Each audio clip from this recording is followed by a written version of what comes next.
Welcome to Anjali Media. आज के इस वीडियो में हम बात करेंगे नोहास आर्क यानी कि नूह की कश्ती के हवाले से, तूफान नूह के हवाले से, और इस पर गौर खोज करेंगे कि क्या ये कहानी जो बाइबल मुकद्दस में तौरात की पहली किताब यानी कि पैदाइश की किताब के 6 से 8वें बाब में हमें मिलती है, जहां हमें बुजुर्ग नूह का जिक्र मिलता है और उस तूफान का जिक्र मिलता है, सैलाब का जिक्र मिलता है जिसने पूरी दुनिया को अपनी लपेट में ले लिया। लेकिन इस कहानी के हवाले से कुछ बहुत ही अहम बातें हैं जिनका पहले जिक्र करना जरूरी है। सबसे पहले तो ये बात कि बाइबल के मुनकिर या खुदा के मुनकिर या एथियस्ट, उनका कहना है कि ये कहानी फर्जी दास्तान है और ये बेस्ड है माजी की 2 कहानियों पर। और वो 2 कहानियां क्या हैं? सबसे पहली बात तो हम करते हैं तकरीबन 3500 साल से लेकर 2000 बीसी कबल अज़ मसीह के जमाने की, जिसके हवाले से हमें एक कहानी मिलती है जिसमें एक तूफान का, एक सैलाब का जिक्र है जिसने कमोबेश पूरी दुनिया को, पूरी जमीन को अपनी लपेट में ले लिया। इस कहानी में भी हमें एक ऐसा किरदार मिलता है जो एक कश्ती बनाता है और ये किरदार है ज़ुअसुड्रा, जो नोआ की तरह, नूह की तरह एक बहुत बड़ी कश्ती बनाता है और खुद, अपने खानदान और अपने अजीजों अकारब और कुछ जानवरों के समेत वो इस कश्ती में इस सैलाब से खुद को महफूज रखता है जो पूरे रुए जमीन को अपनी लपेट में लेकर बर्बाद कर देता है। इस कहानी को इंग्लिश में the Sumerian legend of Mesopotamia कहा जाता है। इसके बाद हम देखते हैं एक और ऐसी ही कहानी जो दुनिया अदब में बहुत मशहूर है और जिसके बारे में कहा जाता है कि लिटरेचर की ये सबसे पहली कहानी या किताब है, और ये कहानी है द एपिक ऑफ गिलगमेश। और ये कहानी हमें मिलती है 2100 बीसी के दरमियानी अरसे से जुड़ी हुई। ये कहानी है बेबीलोनियन एम्पायर या बेबीलोनियन सल्तनत की, जिसे मौजूदा इराक कहा जाता है। एपिक ऑफ गिलगमेश में भी हमें एक कैरेक्टर मिलता है जिसे देवता एक कश्ती बनाने का हुक्म देते हैं और वो कश्ती बनाकर अपने खानदान को और अपने साथ बहुत से जानवरों को लेकर उस कश्ती में दाखिल होता है और खुद को उस बड़े सैलाब या तूफान से महफूज रखता है। इस शख्स का नाम इस कहानी में उतना पिश्तम है। तो जिस तरह से बाइबल मुकद्दस में हमें नूह की कहानी मिलती है, हमें इन 2 कहानियों में भी वैसे ही किरदार हैं जैसे नूह का किरदार है। तो बाइबल मुकद्दस को छुटलाने वाले या उसके मुनकिर ये कहते हैं कि बाइबल मुकद्दस की नूह की कहानी दर हकीकत इन 2 कहानियों से मुतासरा है या इन 2 कहानियों से माखूज है। अब हम बात करते हैं कि वो कौन से शवाहिद हैं या सबूत हैं या जो स्टडीज हुई हैं, तहकीकात हुई हैं, रिसर्च हुई है इस हवाले से कि क्या कोई ऐसी कश्ती थी या कोई ऐसा सैलाब आया था। तो इसके हवाले से हम बहुत सी रिसर्चेस के बारे में देखते हैं। 1985 में क्या हुआ कि एक नया मोड़ इस तहकीक में आया जब एक 4000 साल पुरानी क्ले टैबलेट यानी कि तख्ती एक ब्रिटिश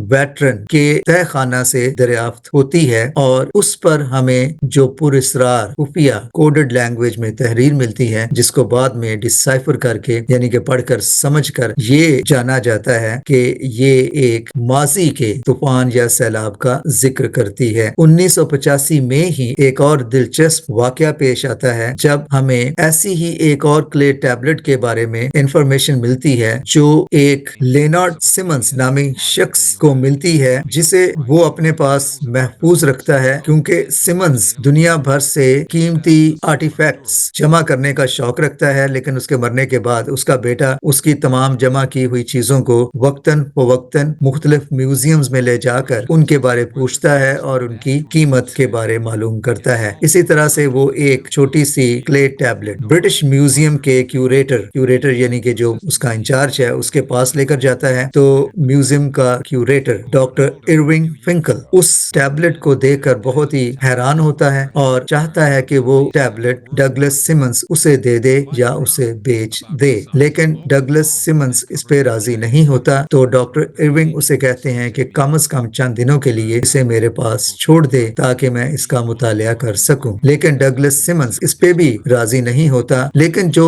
تھوڑا وقت یہ ٹیبلٹ ونکل کے پاس رہی، اس نے دیکھا کہ اس پہ جو لکھائی ہے پڑھ کر سمجھنے کی کوشش کی یا اس پہ تحقیق کی، تو وہ اس نتیجے پر پہنچا کہ یہ لکھائی ماضی کے کسی طوفان کا بیان کرتی ہے، ایک ایسا طوفان، ایک ایسا سیلاب جس نے پوری دنیا کو اپنی لپیٹ میں لے لیا اور پوری دنیا پر بہت زیادہ تباہی مچائی۔ ڈاکٹر فنکل کہتے ہیں کہ میوزیم میں ان کی نگرانی میں 1,30,000 مختلف آرٹیفیکٹس ہیں، ٹیبلٹس ہیں، تختیاں ہیں، نوادرات ہیں، تاریخی دستاویزات ہیں، لیکن ان سب میں ان کے نزدیک یہ سب سے زیادہ قیمتی ٹیبلٹ یا تختی ہے، کیونکہ یہ ثبوت ہے یا گواہی ہے ایک ایسے طوفان کی، سیلاب کی، جس کا ذکر بائبل مقدس میں ملتا ہے، لیکن اسے ثابت کرنے کے لیے ہمیں کوئی ایسی چیز نہیں ملتی جسے ہم زمانے کے سامنے، دنیا کے سامنے یا ان لوگوں کے سامنے پیش کر سکے جو بائبل مقدس کی اس کہانی کو نہیں مانتے۔ تو ان کے نزدیک یہ ایک بہت ہی اہم دریافت تھی جو بائبل مقدس کی نوح کی کہانی یا طوفان نوح کے بیان کی تصدیق کرتی ہے۔ اس کے بعد ہم دیکھتے ہیں کہ 1993 میں C B S T V کے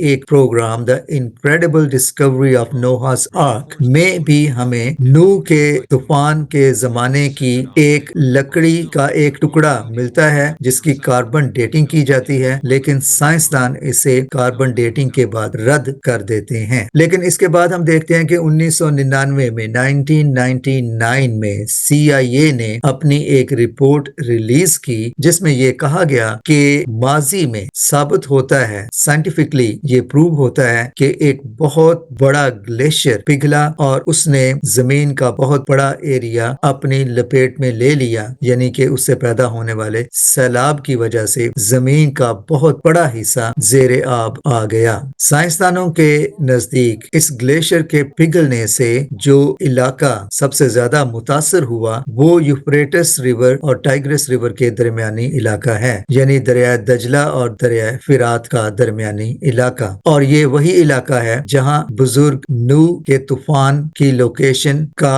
مرکزی پوائنٹ بنتا ہے۔ بزرگ نوح کی کشتی کے حوالے سے جو سب سے بڑی تحقیق یا جو سب سے بڑا انکشاف ہوا وہ ہم دیکھتے ہیں ترکی کے علاقے میں ہی 1959 میں 1959 میں جب ازینگلی کے مقام پر الہان ڈوروپینار نامی ایک پائلٹ نے اپنے نیٹو کے سرویلنس مشن کے دوران جب فضا سے نیچے اپنے کیمرے کے ساتھ زلزلے سے ہونے والی تباہی کے آثار کو اپنے کیمرے میں کیپچر کرنے کے لیے تصاویر لی تو ان کے کیمرے نے ایک نہایت ہی عجیب و غریب منظر کی تصویر کیپچر کر لی، اور وہ تصویر تھی ایک بہت بڑے نشان کی جو یوں لگ رہا تھا جیسے یہاں کوئی بہت بڑا آبجیکٹ پڑا رہا ہو، اور وہ آبجیکٹ کوئی سینکڑوں فٹ پر محیط ہو سکتا تھا۔ تو جب وہ تصویر ڈیولپ کی گئی تو انہوں نے دیکھا کہ یہ جو بھی آبجیکٹ یہاں تھا اس کی لمبائی، چوڑائی اور سائز بالکل وہی ہے جو بائبل مقدس میں بزرگ نوح کی کشتی کا سائز تھا۔ لہٰذا وہ اس نتیجے پر پہنچے کہ ہو نہ ہو یہ وہ آبجیکٹ ہی ہے، یہ وہ کشتی ہی ہے جو بزرگ موسیٰ کو تیار کرنے کے لیے کہی گئی تھی، اور بائبل مقدس کے بیان کے مطابق وہ ماؤنٹ ارارات کے پہاڑ پر ہی آ کے ٹھہری تھی، اور یہ تصاویر جو لی گئیں یہ بھی ایگزیکٹلی وہی اسپاٹ تھا ماؤنٹ ارارات کا جہاں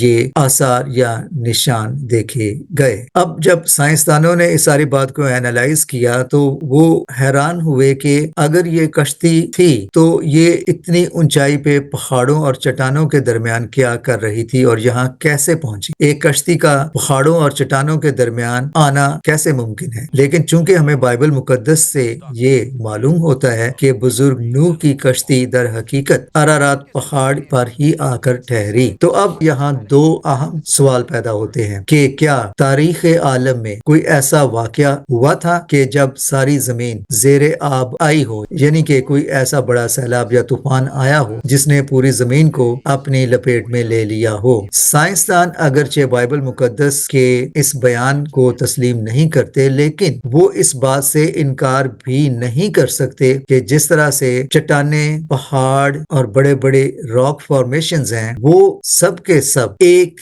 بات کی طرف اشارہ کرتے ہیں کہ ہو نہ ہو کبھی نہ کبھی اس زمین پر بہت بڑا سیلاب آیا تھا جس کی بدولت یہ راک فارمیشنز بنی اور چٹانیں चट्टानों की ये शेप्स बनी और जमीन के जो बरे-आज़म बने, बड़े बड़े टुकड़े बन गए, जमीन अपनी जगह से टूटकर अलग हुई। तो इन तमाम सवालों के जवाब सिर्फ एक ही सूरत में बनते हैं और वो ये है कि यकीनन इस जमीन पर कभी ना कभी कोई बहुत बड़ा तूफान आया था। इसीलिए आज भी जियोफिजिसिस्ट, जियोलॉजिस्ट और ओशियानोग्राफर इस बहस में मुब्तला रहते हैं कि ये कैसे मुमकिन था कि ये चट्टानें, ये रॉक फॉर्मेशंस और ये जमीन के बड़े बड़े टुकड़ों का अपनी जगह से हिल जाना कैसे मुमकिन हो सकता था। और अगरचे वो बाइबल मुकद्दस के तूफान के बयान को नहीं मानते, लेकिन फिर भी वो इन तमाम फैक्टर्स का जो उन्हें नजर आते हैं, चट्टानों की फॉर्मेशन और ये जियोलॉजिकल फिनोमिना जो अभी तक उनके लिए बड़े पुरस्कार बने हुए हैं, वो इनको किसी तरह से खुद एक्सप्लेन नहीं कर पाए। लिहाजा जिन चीजों को साइंस एक्सप्लेन नहीं कर पाती उन्हें बाइबल मुकद्दस ही एक्सप्लेन करती है। इसके अलावा हम देखते हैं कि 1997 में 1997 में दो ओशियानोग्राफर और जियोलॉजिस्ट वाल्टर पिटमैन और विली ब्रायन ने जब ओशन की गहराई में जाकर अपनी रिसर्च की तो उन्होंने देखा कि ब्लैक सी की तह में एक ऐसा एरिया है जहां उन्होंने फ्रेश वाटर फिश के स्केलेटन देखे, यानी फॉसिल्स देखे, जिनको वो देखकर हैरान हुए कि ये कैसे मुमकिन है कि ये ब्लैक सी में, जहां मुमकिन नहीं कि इसकी तह में इतनी गहराई में कोई फ्रेश वाटर फिश मौजूद हो, तो इनके फॉसिल्स या स्केलेटन्स यहाँ कैसे दफन हैं। जब उन्होंने उन्हें निकालकर उन पे तहकीक की तो उन्होंने देखा कि इनकी जो एज है वो उसी वक्त से मिलती जुलती है जो नूह के तूफान या सैलाब के वक्त के करीब तरीन है। तो वो इसको एक्सप्लेन ना कर सके। आखिर में हम इसी नतीजे पर पहुंचते हैं कि अगरचे साइंस आज तक एक ऐसे सैलाब की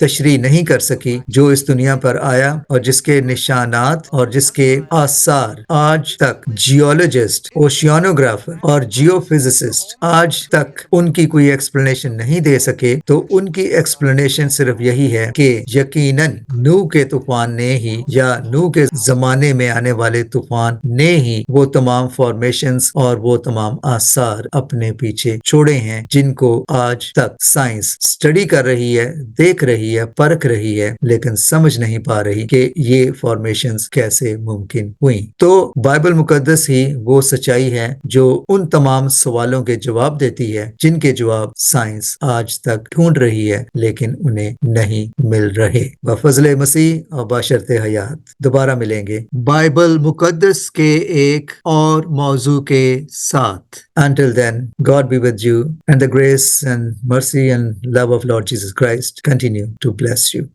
Thanks for watching.